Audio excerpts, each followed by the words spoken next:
ایران کا دھمکی امیز اعلان، اگر پاور پلانٹس پر حملہ ہوا تو ہارموز کو مکمل طور پر بند کر دیا جائے گا۔ ڈونالڈ ٹرمپ نے ایرانی تمنائی ہدفوں پر فوجی حملے ملتوی کر دیے۔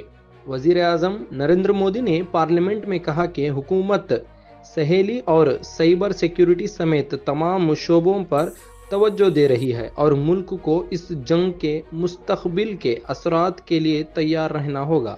اتر پردیش پولیس نے اتوار کے روز 15 لوگوں کو دلی آگرہ ہائی وے بلاک کرنے کے الزام میں گرفتار کیا۔ یہ احتجاج ایک گورکشک کی سڑک حادثے میں موت کے بعد شروع ہوا تھا۔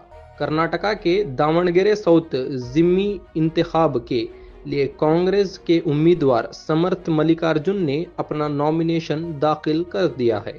آسام کے چبوا ایئر فورس اسٹیشن پر تعینات سویلین ملازم سمیت کمار کو راجستھان اور ایئر فورس انٹیلیجنس نے مشترکہ کارروائی میں جاسوسی کے الزام میں گرفتار کر لیا ہے۔